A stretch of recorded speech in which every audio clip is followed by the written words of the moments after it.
Let's be real for a second. Dating in your 40s, 50s, or even 60s isn't what it used to be. And when it comes to connecting with a younger woman, oh boy, that's an entirely different game. You might still feel sharp, successful, maybe even in better shape than you were in your 30s. Why? But somehow things just don't click. Conversations stall, texts stop. Everybody laughs at your jokes, but the spark fades fast. And you're left wondering, what the hell did I do wrong? The truth is, a lot of older men are walking straight into traps without even realizing it, doing things they think make them look attractive, but actually sabotage everything, from the first message to the last date. This video isn't about pointing fingers or making anyone feel bad. It's about breaking down the silent killers of connection, those small but critical mistakes that drive a younger woman away before she even figures out what she liked about you in the first place. Because let's be honest, you don't want to waste time guessing. You want to know what actually works. You want to avoid those cringy moments that send the wrong message. And you definitely don't want to be that guy, the one she uses as an inside joke with her friends, because he tried to flirt by quoting Drake or flexing his 401k. So if you've ever felt that weird disconnect, like something invisible is getting in the way between you and the woman you know you're vibing with, stick around. I'm going to walk you through the 10 fatal mistakes older men make when trying to attract a younger woman. Mistakes that are surprisingly common, but also surprisingly easy to fix. Once you actually see them, and if you stay till the end, I'll share a perspective shift that could literally flip the script for your dating life. Let's dive in. Mistake 1. Trying to buy her attention. Let's kick this off with probably the most common and, honestly, most misunderstood mistake older men make trying to buy her attention. And I get it. When you've spent decades building your career, getting your finances in order, and finally being able to afford nice things, it feels natural to lead with that. Fancy dinners, expensive gifts, front row concert tickets. It's like, hey, I can offer you a lifestyle most guys your age can't. But here's where it backfires when you lead with money. It shifts the dynamic into something transactional. And that's the fastest way to kill genuine attraction. Because now, instead of wondering who you are as a man, she's trying to figure out what you expect in return. The crazy part, a lot of younger women expect older men to pull this move. So when you show up with your platinum card out and your ego-writing shotgun, she's already halfway checked out. Not because she doesn't appreciate the gesture, but because it feels like you're skipping the step where you actually get to know her. And trust me, that's the part she wants. She's craving real connection, not a sugar daddy arrangement. Even if she jokes about it on Instagram, what she remembers isn't how much you spent on dinner. It's how you made her feel while eating it. Were you present? Were you playful? Or were you trying too hard to impress her with things instead of moments? Think about it this way. If you drop $500 on a date and she walks away not knowing anything about who you are beneath your accomplishments, that money didn't buy connection. That bought silence. And you know what actually builds the kind of attraction that lasts? Shared experiences. Moments where you're real with each other. That goofy mini golf game where you both cheated and laughed until your stomachs hurt. That leaves more impact than a steakhouse with white linen napkins and awkward small talk. In fact, studies in evolutionary psychology have shown that emotional engagement and presence triggered deeper romantic interest than material offerings, especially in younger women who are looking for more than just surface charm. So no, you don't need to flex your net worth. You need to flex your awareness. She's not testing your wallet, she's testing your attention. And if you can't give her that, no amount of money is going to save you. Mistake 2, acting like her dad. Now, this one's a silent killer. You don't even realize you're doing it until it's too late, and the vibe is officially dead. Mistake number 2, acting like her dad. I'm talking about those little moments where you slide into lecture mode instead of conversation. Maybe you're just looking out for her, telling her what to avoid, correcting her language, or giving unsolicited advice about how to live her life. But here's the deal. No woman, young or not, wants to feel like she's dating her father. The moment you step into that role, protector, moral guide, over-explainer, you shift from being someone she could flirt with to someone she's trying to escape at Thanksgiving dinner. And look, I get the intention. You've got more life experience. You've been through things. You want to help her avoid the same mistakes. But when you constantly step in as the authority figure, you're not building connection. You're creating distance. You're making her feel small, like she's being evaluated instead of seen. And when that happens, any flirtation, any excitement, any sexual energy just vanishes. Because instead of being a partner in crime, you've become a chaperone, a vibe killer. In khakis, it's in the way you comment on her friends. It's when you raise an eyebrow about her outfit. It's when you tell her you'll understand when you're older. Like wisdom is something only people with back pain can own. But here's the thing. Being older doesn't automatically mean you're more emotionally evolved. Sometimes, the younger woman sitting across from you has more clarity, more emotional depth, and more intuition than guys twice her age. The key is to stay curious. Ask question. Explore her world without trying to fix it. Let her be who she is, without feeling the need to teach her a life lesson every 10 minutes.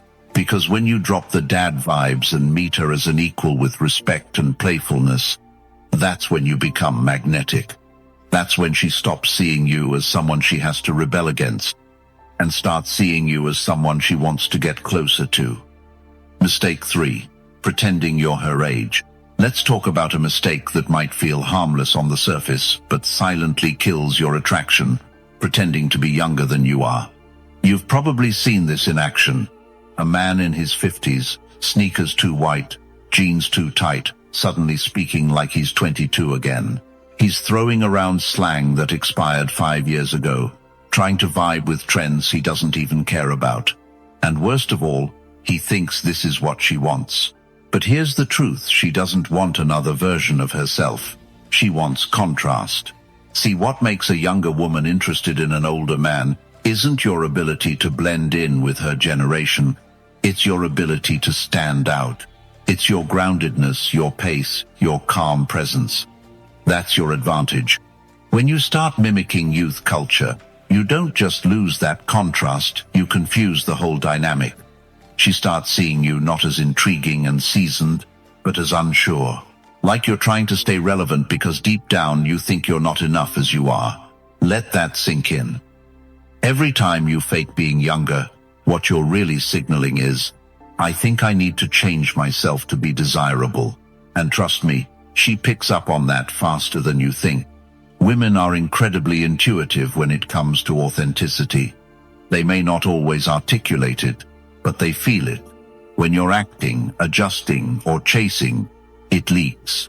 And once she senses you're performing for her approval, the respect starts to fade even if she doesn't say a word.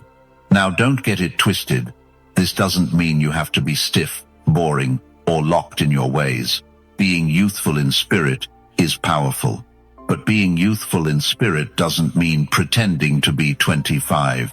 It means staying curious, staying open, being willing to learn, laugh, adapt. It means you don't hide your age, you own it. You say things like, that trend's not for me, without sounding defensive. You let her introduce you to something new without feeling insecure. You don't compete with her youth. You complement it with depth. That's where the real magnetism happens.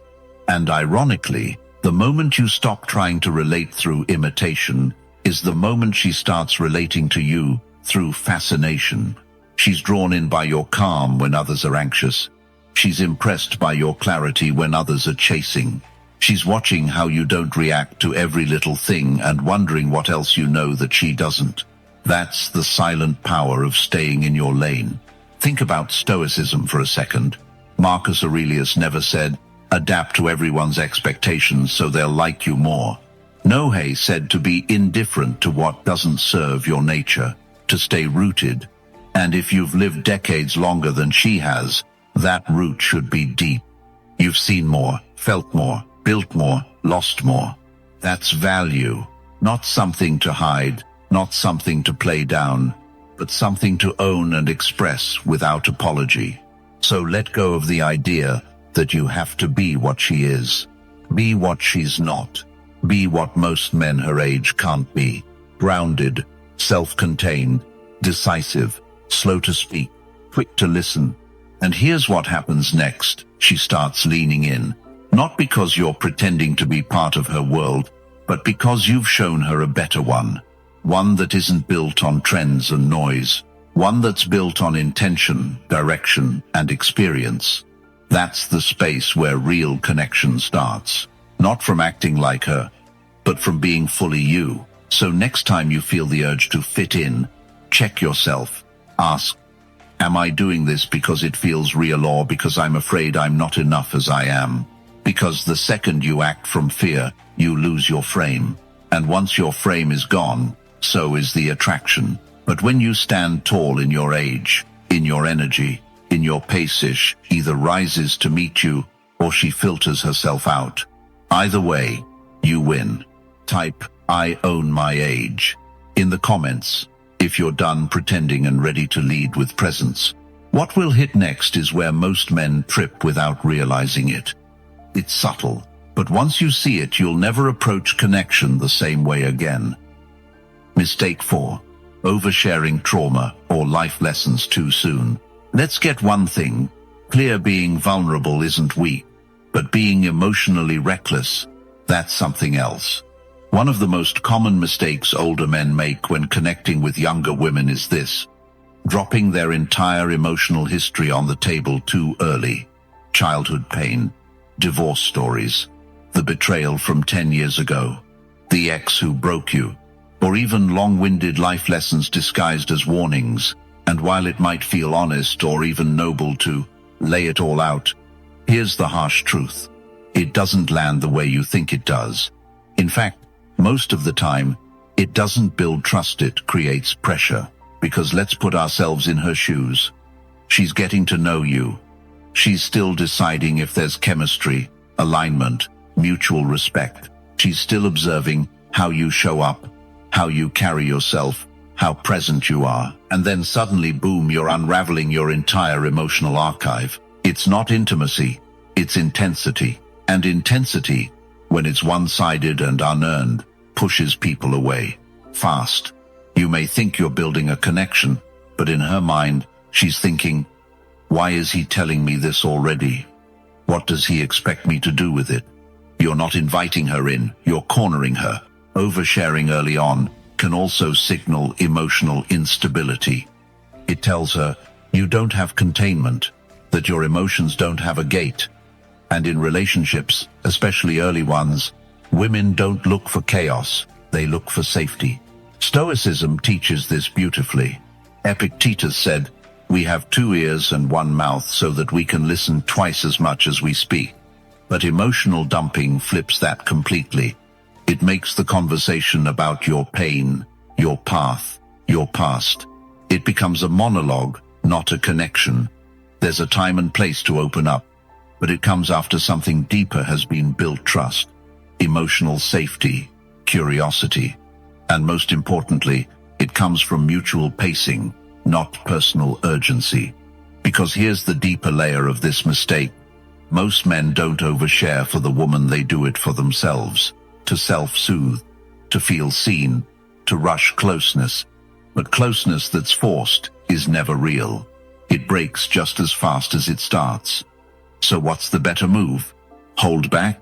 Not exactly. You lead with presence, not pain. You let her feel your calm before you share your chaos. You show her you're emotionally available, but not emotionally dependent. She doesn't need your trauma on the first few dates. She needs your presence, your curiosity, your attentiveness. She needs to feel like you're grounded, not unpacking yourself in front of a stranger, hoping they'll help you make sense of it. When the time is right and she's shown emotional maturity, consistency, and true interest, then you open the door, slowly, on your terms. Not because you need relief, but because you've chosen to share from a place of strength. That's the difference. And ironically, when you hold your story with that kind of respect, she'll want to know it even more. So be mindful. Don't confuse vulnerability with volume. Don't confuse openness with urgency. And don't confuse emotional depth with emotional mess. Type, "I lead with presence," in the comments if you know the difference. And stay with me, what's coming next hits harder than most men ever realize. Mistake 5. Neglecting emotional intelligence. Here's the truth no one wants to admit. Most men overestimate their emotional intelligence, especially as they get older. You've lived, you've experienced pain, you've been through heartbreak, divorce, pressure, failure. You've survived more than most younger guys could even imagine. So naturally, you assume you must be emotionally intelligent, right? But survival isn't mastery. Experience doesn't always equal awareness. Emotional intelligence is not about how much you've felt, it's about how well you handle what you feel, and how attuned you are to what others feel. And this is exactly where many older men lose the connection with younger women, because while you may have decades of life under your belt, she's watching how you move in the moment. Does he listen? Does he interrupt? Does he read the room? Does he talk with me or talk at me? You see, she doesn't care if you've read 5 psychology books or been through years of therapy. She wants to feel seen now. She wants presenseno, just perspective. She wants to know you're tuned in, not just experienced. And here's where the mistake shows up loud and clear. Instead of connecting emotionally, many men shift into logic mode. They try to fix, solve, advise, analyze. It comes from a good place, but it lands wrong. She shares something small like how her day was frustrating. And before she finishes, you're already offering solutions or life lessons. You're not with her. You're above the moment, treating it like a problem to be solved instead of a moment to be felt. Stoicism doesn't teach you to be emotionally detached. It teaches you to be emotionally disciplined. Big difference. Being Stoic doesn't mean being numb, it means being intentional. It means you're not ruled by emotion, but you're not blind to it either. You recognize your internal world without being enslaved by it. And that skill, that awareness, that presence, that's emotional intelligence. And you know what's rare today? A man who can sit with someone else's feelings without flinching, fixing, or fleeing. That's the kind of presence that stops a conversation. That's the kind of presence that builds trust. And ironically, it's not loud, it's not flashy, it's not something you show off. It's something you express in silence, in a pause, in a subtle nod that says, "I hear you, I'm here, I'm not running." When you lack emotional intelligence, even with the best of intentions, your presence becomes uncomfortable. You talk over her. You don't read subtle cues. You miss when to stop talking. You offer logic when empathy was needed. And she walks away feeling unheard of if you talked for hours. So how do you upgrade this? Start by slowing down. Not everything she shares is a request for advice. Sometimes it's just an emotional handshake, a "do you feel me" moment. Instead of jumping in, try staying still. Acknowledge what she said. Match her energy, not just her words. Then listen beyond what's being said. What's underneath? What's unsaid? What's the emotion driving it? That's what builds emotional intimacy. Because let's be honest, anyone can memorize dating tips. Anyone can mirror body language or remember lines. But emotional intelligence, that's a muscle. It takes self-awareness. It takes silence. It takes noticing. And here's the unexpected truth. The more emotionally grounded you are, the more freedom she feels. Why? Because she knows she doesn't have to manage your emotions while figuring out her own. She doesn't have to tiptoe. She doesn't have to second guess. She can just be. That's rare, and that's powerful. So, if you're serious about attracting women, especially younger women who are bombarded with emotionally chaotic men, you've got to stand out not just through what you do, but through what you sense. Type, "I read the room" in the comments if you know presence beats performance. And what's coming next might feel subtle, but it's the mindset shift that separates those who connect deeply from those who never get past surface level. Mistake 6. Assuming youth equals immaturity. Let's clear something up right now. Just because a woman is younger doesn't mean she's emotionally clueless. One of the most subtle but damaging mistakes older men make is talking to younger women like they're beneath them in life experience, wisdom, or self-awareness. You might not say it outright, but it shows up in your tone, your reactions, even your assumptions. And nothing kills attraction faster than being talked down to. You might be thinking, "But I've lived through things she hasn't." That's probably true. You've gone through the fire, you've had wins and losses, you've seen what the world is really like. But here's the truth. Life doesn't hand out depth based on age. It hands it out based on pain, perspective, and how much someone pays attention to their own journey. You've met older people who are emotionally shallow.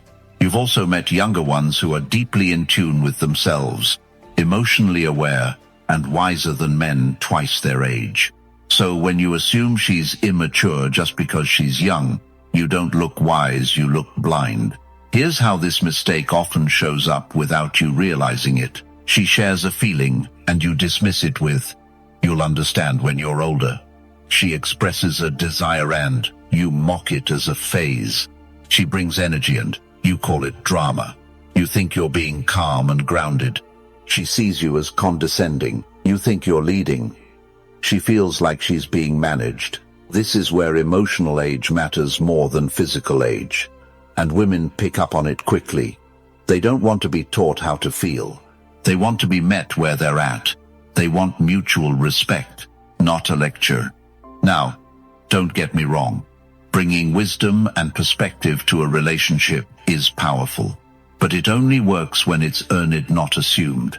When you've listened first, felt her out, and shown her that your presence is safe, not superior.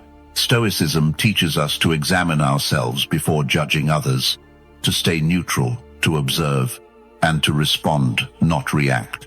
So when she brings up something you find trivial or misguided, that's not a moment to prove your experience, it's a moment to test your humility. The more you think, "She doesn't get it," the more you block yourself from actually getting her. And here's the irony. Many older men miss the incredible emotional depth some younger women carry, simply because they weren't patient enough to see it. They were too busy talking, correcting, assuming. And that's not power. That's ego. Real power is recognizing that everyone is in their own process. It's knowing when to speak, when to listen, and when to just be there, without trying to shape the moment into what you think it should be. Here's what happens when you drop the superiority. She relaxes, she opens, she feels safe to show you who she is, beyond the surface. And when that happens, you don't just connect, you learn, you grow. You evolve alongside her. Because if you're truly wise, you know growth doesn't stop with age, it only stops when you think you know everything. So instead of assuming she's immature, get curious. Ask better questions. Listen for the subtext. Notice how she handles stress, conflict, change. You might be surprised by what you find. And if you want to build something real, something that isn't just driven by attraction, but sustained by respect, you'll need to see her clearly, not through the lens of your age, but through the lens of presence. Type, "I drop my ego" in the comments if you're done assuming and ready to see clearly. And stay with me, because next, we're stepping into the part of connection most men think they've mastered, but almost always miss the mark. Mistake 7. Leading with status instead of story. Let's be real, if you've built success over the years, you've earned the right to be proud of it. Career, money, assets, recognition. You didn't get there by accident. You worked, You sacrificed. You overcame. But here's where a lot of men mess it up. They lead with it. They drop their job title in the first few minutes. They name drop.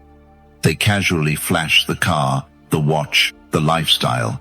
They think, if she sees what I've built, she'll be impressed enough to want to stay. Well, and sure, at first she might be impressed. But impressed doesn't mean connected. See, when you lead with status, you're not actually showing yourself, you're showing what you've acquired. And the truth is, most women, especially younger women with options, can spot this kind of performance from a mile away. They might smile, they might nod, but deep down they're thinking, what's this guy trying to prove? Because, here's what you might not realize. Leading with status often screams insecurity. It's a way of saying, I hope this is enough to make up for everything else I haven't revealed. But women don't fall for your resume. They connect to your story, your energy, your presence, your ability to be real without trying to be impressive. You want to know what actually leaves a mark? Telling her about a moment when you failed and what you learned. Letting her see the calm you've built through decades of struggle. Asking her thoughtful questions instead of dominating the spotlight. That's the kind of depth status can't buy. And let's be clear, there's nothing wrong with having nice things. There's nothing wrong with being established, respected, or financially strong. That's attractive. But it becomes unattractive the moment it becomes your identity. Because the man who needs to lead with status is often the man who hasn't built emotional substance behind it. Stoicism doesn't teach us to avoid success. It teaches us to detach from it. Marcus Aurelius ruled an empire, yet he wrote like a humble student of life. He wasn't driven by the crown. He was anchored in purpose.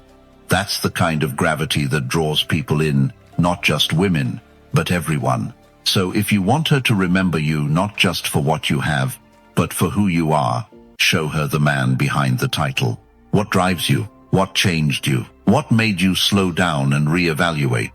Because that's where real connection happens. You might think your power is in what you've built, but your real power is in what you've survived and still stayed grounded through. Anyone can flex a lifestyle. Very few can share a lesson. And when a woman senses that you don't need to prove yourself, that you're not trying to win her with trophies, that's when she actually leans in. Because now, you're not just successful. You're real. You're solid. You're Sappho, not in a boring way, but in a rare way. A man who doesn't try to buy attention. A man who offers presence, clarity, leadership, and lets the rest speak for itself. Type, I lead with depth, in the comments if you know your story matters more than your status. And stick around. What's coming next is the silent test almost every man fails, and they never even realize it. Mistake 8. Rushing intimacy. Let's talk about something men often get wrong, not because they're bad guys, but because they confuse intensity with connection. You meet someone. She's younger, energetic, magnetic. There's chemistry, it's real. And before you even pause to feel it, you're already plotting the next step. A weekend trip, a deep talk, physical closeness, maybe even, where is this going, within the first few days. You think you're being decisive. She feels like she's being cornered. This is what rushing intimacy looks like. It's not just about moving fast physically, it's about emotionally collapsing time. Trying to get closeness now, before it's earned. And here's the part most men don't see. When you do this, you're not being stoic, you're being scared. Scared of uncertainty, scared of rejection, scared that if you don't move fast, the moment will vanish. But that fear, it's exactly what makes her pull away. Intimacy isn't a goal, it's a byproduct of presence, of safety, of mutual choice. It unfolds in moments that aren't rushed, in pauses, in small, quiet signs of trust. Think about it. Have you ever felt a deep connection after just one intense night, only to have it dissolve because the foundation wasn't there? That's what happens when you skip the build-up. You might spark desire, but it burns out just as fast. From the Stoic lens, This is about mastering desire, not denying it, but controlling its pace. Epictetus said, "No man is free who is not master of himself." That includes your urges, your need to be validated, your rush to seal the deal. A man grounded in his values doesn't chase closeness, he lets it grow. Now, let's take a real-world example. An older man meets a 26-year-old woman at a coffee shop. They have an amazing chat. The vibe is there. Instead of letting that be enough, he texts her 3 times that night, suggests dinner tomorrow, and hints at something deeper. She backs off. Why? Not because she wasn't interested, but because it went from natural to needy. She didn't get time to feel into it, to choose, to explore who you are without being nudged. Here's what she would have preferred. 1 text, light, playful. A second conversation later that week. Slower pace. A man who can sit in the tension without trying to rush to the end. Because that space, that mystery, that's where attraction grows. It's not about playing games, it's about having control. Control of your time, your emotions, your expectations. And here's another angle. When you rush intimacy, you rob her of her agency. You take away her right to initiate. And that creates imbalance. She feels managed instead of met. That's not masculine. That's manipulative. Instead, real masculine energy invites, then waits. It leads, but doesn't push. It's okay with silence. Okay with a pause between texts. Okay with a week of slow build instead of 48 hours of intensity. This also creates contrast, something most women are craving. In a world full of men who are emotionally reckless, a man who paces intimacy stands out. He becomes the exception, the one who doesn't just want her body, but her timing, her trust, her readiness. So if you find yourself rushing, stop and ask, what am I trying to fix with this speed? Am I afraid of being alone? Am I trying to prove my worth? Am I terrified of missing the chance? The moment you ask that, you shift into self-awareness. And that's the first step to slowing down without losing momentum. Because here's the irony. When you stop trying to make it happen, it actually starts to happen. Not through control, but through clarity. Not through pressure, but through peace. That's Stoic intimacy. Calm, intentional, deep, and it's powerful precisely because it isn't rushed. Type, "I trust the pace" in the comments if you're ready to connect from strength, not fear. And what's coming next? Let's just say it's the mistake that kills emotional connection without ever raising its voice. Mistake 9. Not taking care of your appearance. Let's get brutally honest here for some men, especially those a little older. There's a quiet belief that they've earned the right to stop trying. They've worked hard, built their life, faced losses, responsibilities, maybe even raised kids. And in that process, appearance started to slide. Fitness became optional. Grooming became minimal. Style? Forgotten. But now they're trying to date younger women. Here's the cold truth. Effort still matters. A lot. Not because you need to look like a 25-year-old. That's not the goal. It's about showing that you still respect yourself and your presence. You don't need to be perfect, but you do need to be intentional. When a woman sees that you've let your appearance go, she doesn't think, "Oh, he's just older." She thinks, "He stopped caring." And that's where attraction fades fast. Because appearance is not just about looks. It's a signal. It tells the world and her how you treat yourself. Think about it. If your shirt's wrinkled, your hair's a mess, your body language is slouched, what does that communicate? Laziness, resignation, apathy? Now compare that to a man who walks in wearing clothes that fit well. His posture is solid. He smells good. His shoes are clean. His beard or shave is intentional. He's not trying too hard, but he's clearly present. That presence speaks before he says a word. She notices. And it's not about vanity, it's about energy, maintenance, pride, strength. And yes, from a Stoic lens, this matters. Marcus Aurelius, in his Meditations, wrote often about living in accordance with nature, about taking care of the body as a tool for virtue. Stoicism is not about neglect. It's about discipline, self-respect, decency, cleanliness. In fact, ancient Stoics were known for their moderation, not their abandonment. They didn't indulge in excess, but they didn't fall into disrepair either. They knew how you carry yourself reflects how you carry your values. So if you're a man who takes his mindset seriously, but neglects his body, there's a disconnect. You're preaching strength, but broadcasting sloppiness. Now, let's bring it to real life. You're on a first date. She walks in, looks fantastic, put together, confident, sharp. Then she sees you. Loose-fitting jeans, graphic tee from 2012, worn sneakers, and unshaven for days. She might be polite, she might smile, but inside, she's asking herself, why didn't he try? Not because she's superficial, but because effort is attractive. She wants to know that you value this moment, that you value yourself. And don't misunderstand, this isn't about trying to look young. That backfires. Trying to dress like her peers only makes you look disconnected, desperate. What works is owning where you're at and sharpening it.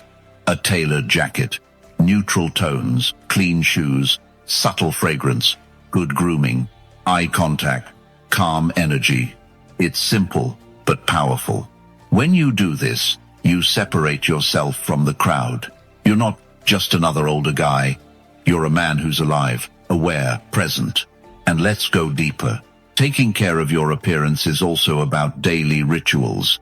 It's how you start your day. It's what you eat, how you move, how you breathe.